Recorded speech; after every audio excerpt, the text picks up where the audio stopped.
The prosecutor investigating his son's company. If the prosecutor's not fired, you're not getting the money. Oh, son of a bitch.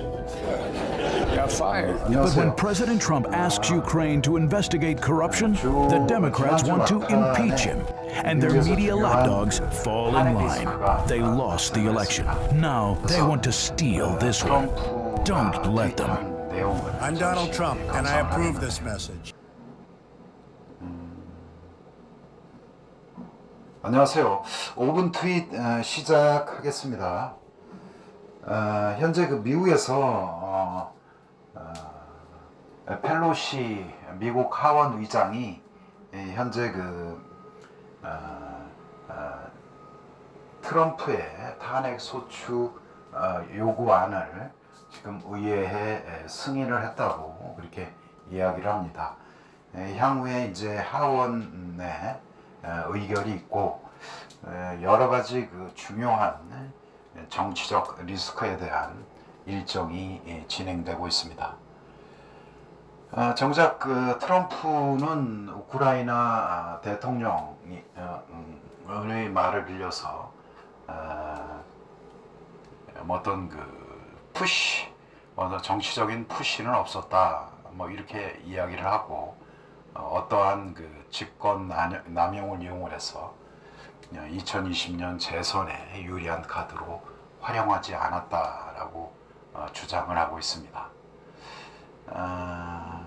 정보위원장인데 하원에 트럼프를 드라이브하는 것은 과연 무엇일까? 그리드라는 말을 씁니다. 탐욕. 그는 그 부동산과 증시의 투자 경험을 가지고 어쩜 개인의 탐욕과 공포를 느낄 수 있게 해서 어떤 많은 부를 축적을 해왔습니다. 그건 자본시장에서 합법적인 그런 수단을 통해서 이루어졌다고 생각하는 것 같습니다. 하여간 이번 건으로 민주당과 정면 승부를 할 수밖에 없는 그런 상황이고요. 조 바이든 민주당 대선 후보와 제대로 한판이 붙어질 내용입니다. 일단 펜스 미 부통령도 민주당이 대선에 아젠다가 없으면서 트럼프 탄핵이 유일한 대안처럼 지속해서 트럼프 탄핵을 요구를 하고 있다, 이렇게 비난을 하고 있고요. 일단은 그 팩트는 오래전 오바마 대통령 시절에 조 바이든 둘째 아들이 우크라이나 에너지 회사에 이사로 일하면서 여러 가지 그 우크라이나 이권에 개입을 했고 월 한 5만 달러 정도 급여를 받았다고 합니다. 그러다가 이제 그 우크라이나 그 검찰총장이 어떤 그 부정부패 설과 관련해서 조 바이든을 수사하려고 하자, 그 당시에 조 바이든이 우크라이나 지원금을 가지고 우크라이나를 협박을 해서 명목은 뭐 EU나 대다수의 국가에서도 허락을 했다고 합니다. 해서 그 당시 경찰총장을 해임한 그런 사건이 있었습니다. 일단 트럼프는 자기가 탄핵이 되면 증시는, 미국 경제는 완전히 다 허물어질 것이다, 크래시라고 이야기를 하고 있고요.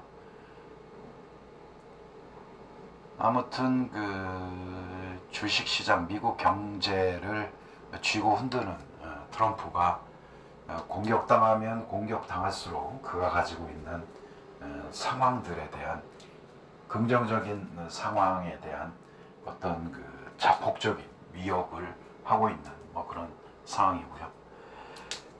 지금 상황이 트럼프가 단지 이야기하는 것은 그 당시에 바이든이 자기 둘째 아들과 관련된 우크라이나와의 어떤 비리에 대해서 그 당시 검찰총장을 해고를 했고 그 시스템이 상당히 부정확하고 부정직하다 해서 그거를 다시 조사를 해야 한다라고 이제 우크라이나 이제 대통령하고 이야기를 전화 통화 내용이 이제 휘슬브로와 내부 고발자를 통해서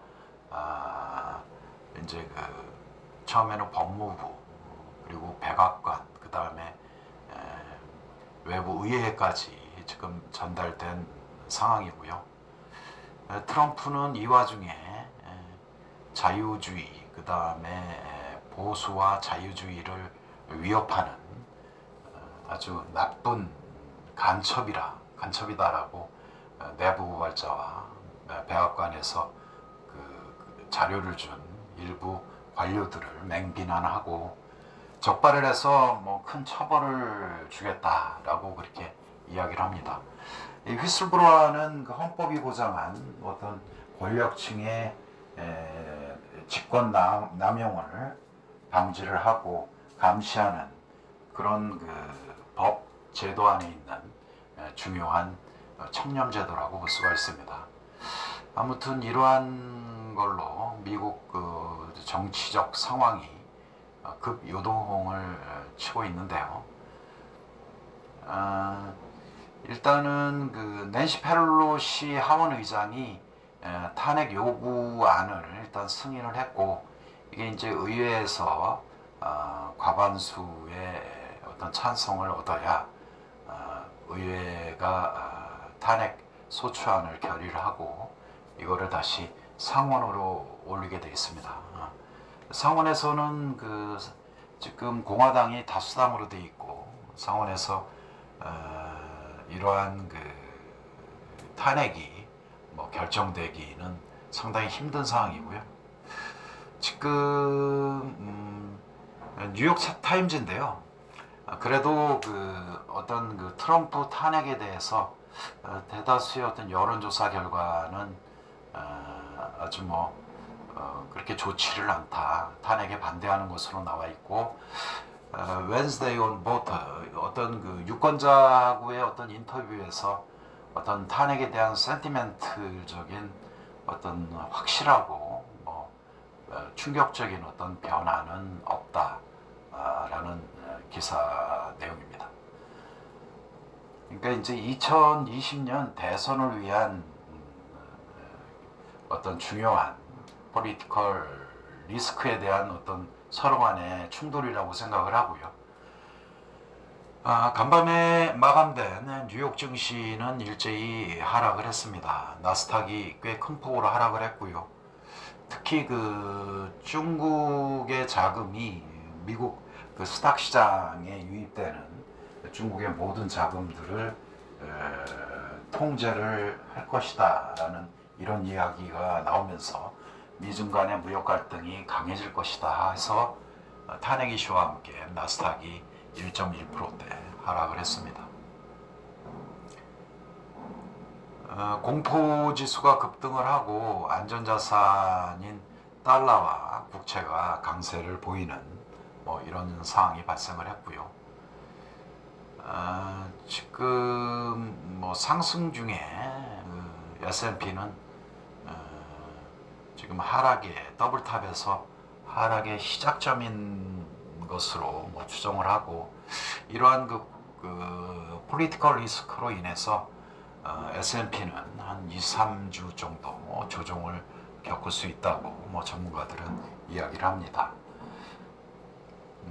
과연 그러면 이러한 그 안전자산 선호 현상의 추세가 언제 중단을 하고 언제 그 위험자산인 스탁이라든가 이런 실물자산의 상승의 시기는 언제가 될지 그건에 대해서도 여러 전문가들의 이야기를 한번 알아보도록 하겠습니다.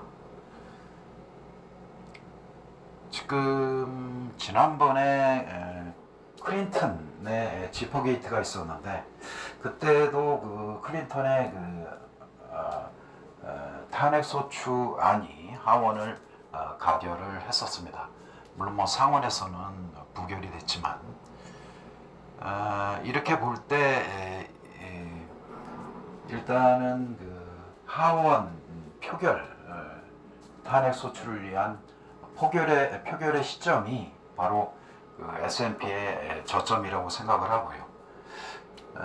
탄핵 표결의 시점까지 하락의 정점에 이를 수 있다는 그런 판단입니다. 그래서 탄핵 표결일 그때까지 그때가 어떤 정점의 터닝 포인트가 될 수가 있고, 지금 S&P 500을 이렇게 보면 지금 DT 더블탑으로 돼 있죠. 하락을 시작하는 그런 지점이고요. 밑에 점에 이제 빨간색 강력한 지지대가 있고, 그 위에 트럼프 재선을 위한 최소 지수 200일선인데요. 2800에서 뭐 지지를 할 수 있다고 생각을 합니다. 이게 한 2-3주 정도 걸릴 것 같고요. 2800 인근에서 어떤 그 탄핵 소추안이 하원 의결을 통과를 할 때 그 시점에 저점을 만들면서 다시 상승을 할 수 있다고 생각을 합니다.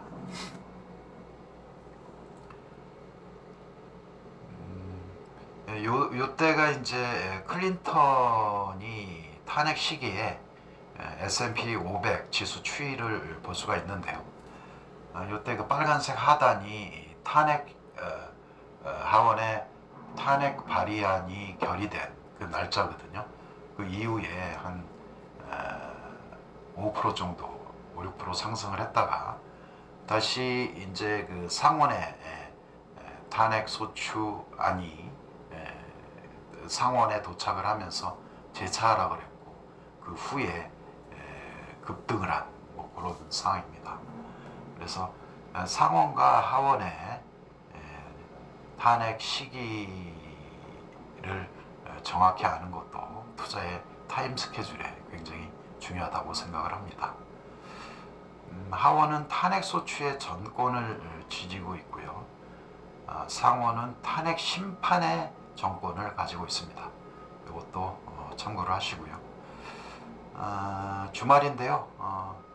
이런저런 이슈가 많은데 모든 걸 읽고 힐링하는 그런 주말이 될 수 있도록 했으면 좋겠습니다. 자, 즐거운 하루 되시고요. 감사합니다.